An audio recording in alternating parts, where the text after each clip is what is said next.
Hi, this is Jen, and thanks for joining me. Today I am on day 9 of the Crafty Organization Challenge. You can follow me on Instagram. It's Jen Lee Schoolcraft. I'm using the hashtag CraftyORG Challenge to track my progress. If you'd like to join in, please join in and post pictures of your spaces and how you organize things. If you want full details on the challenge, you can go ahead and watch my first video, which I will link below, and that will give you all the details. So for today, I am going through my paper, and this is something I do regularly with my paper because I have a paper problem. And so I do regularly go through my paper at least every 6 months, if not sooner. So it hasn't been too long since I last went through my paper, but I still was able to pull out a bunch. So this is where I store my 6x6 paper pads. And then I have this box, which is just a cardboard box that I covered with scrapbook paper. And I think I used the Mod Podge on it. And that's 8.5 by 11 for the most part. And then here is my 12 by 12 paper and some specialty papers as well. And towards the end of the video, when I do my after pictures, I'll show that again so you can kind of see how I store that. And then here's my paper cart, which I super love. I love this little cart, and then I just have paper that is on the floor that needs to be put away or something done with.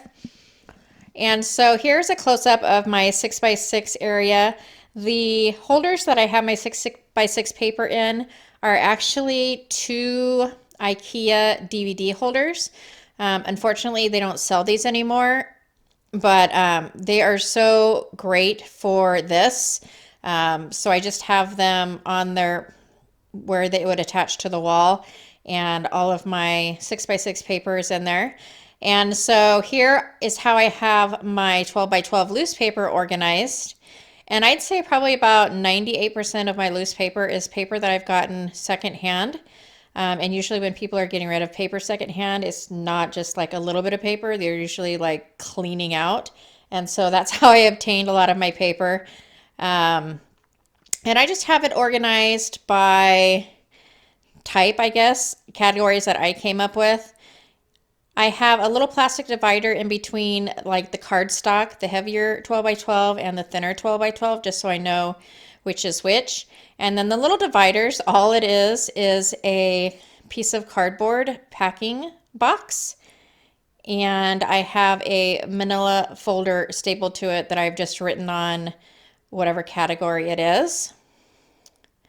And that has worked great for me, but I'm going to change it. Some of the titles are bent and some of them get lost in there and I can't see what category it is.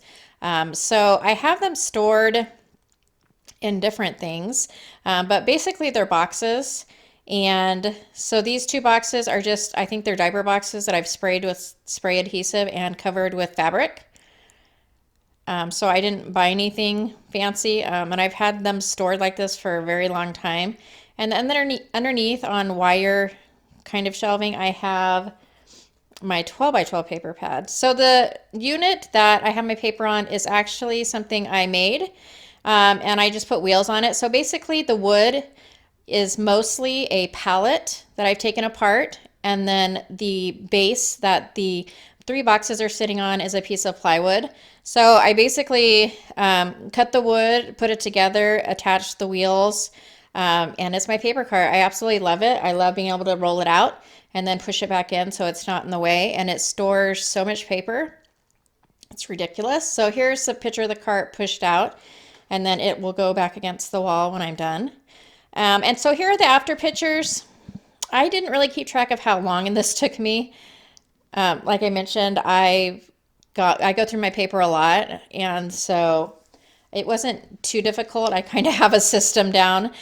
So basically, all I did was I had these in my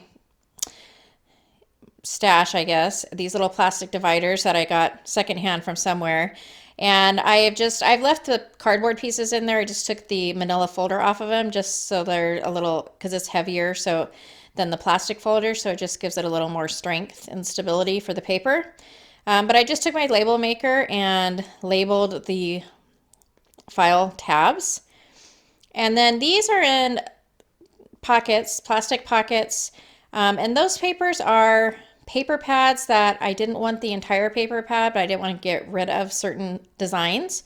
And so instead of keeping the whole thing and paper that I didn't want, I went ahead and tore out the papers that I wanted, labeled it with the paper pad name, and then just put it in my paper box.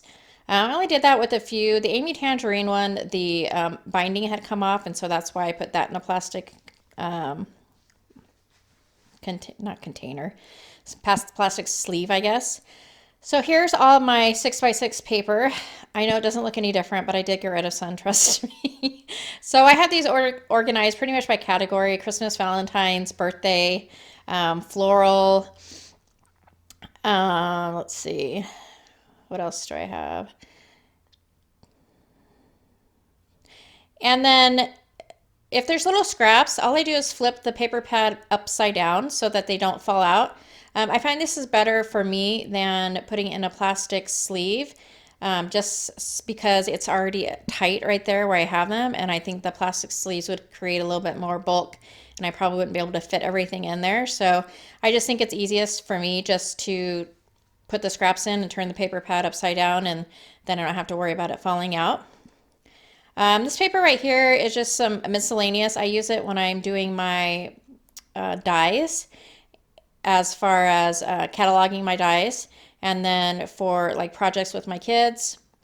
And then these are the same pockets that I showed you in yesterday's video where I store my white paper and my colored paper by my desk. It's just those little plastic sleeves. And so it's just extra colored paper, as well as I believe my heat resistant acetate is in there. And then these are just transparencies and some 12 by 12 sticker sheets. And then these little folders right here, I don't know where I got them from. They're basically a pocket on each side, and then there's a flap that goes over where you can close it. I just have cut the flap off. I really like this storage method because I put the paper, and especially for my Bristol that's at my desk, I put my paper pad on one side, and then all the scraps for that paper pad I put on the other. So it's super convenient. Just pull that paper pad out or whatever I'm using, and then just put the scraps in there so I know that what type of scrap that paper is. And then these 12 by 12 pockets are where I store all of my colored 12 by 12 paper. And I don't have a ton of colored 12 by 12 paper just because I don't use it. I have gotten rid of a lot over the years.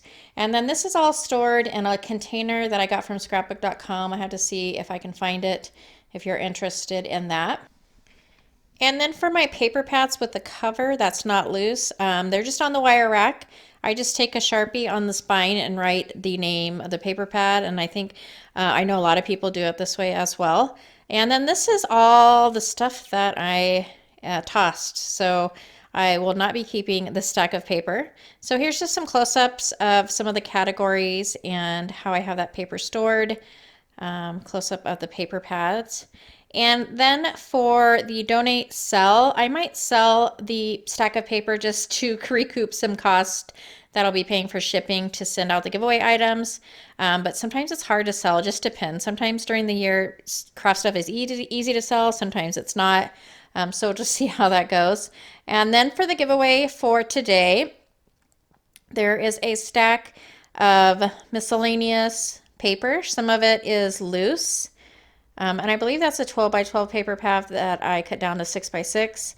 And then just some more loose paper, and then a few matte pads. And then the 6 by 6 paper pads.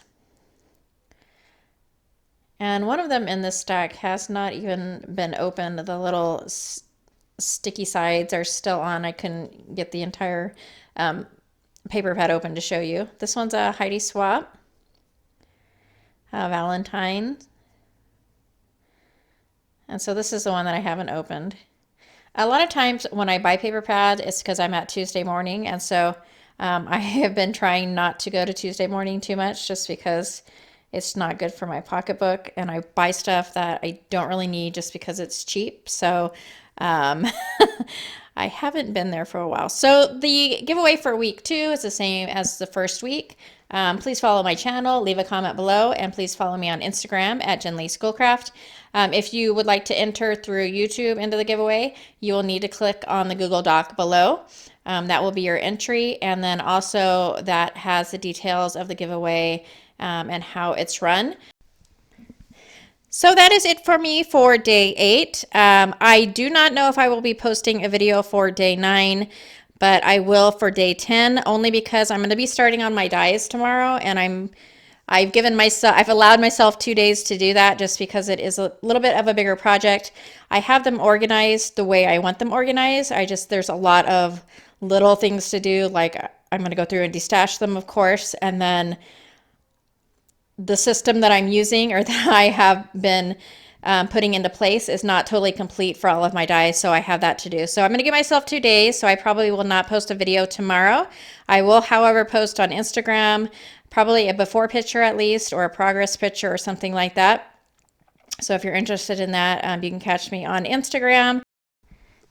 As always, if you like this video or found it informative, please go ahead and give me a thumbs up. If you're not a subscriber and you want to see more content, please do subscribe. I would love to have you. And then that is it. Thank you so much for watching. I really do appreciate it. I love hearing your comments and your feedback, and I will catch you next time.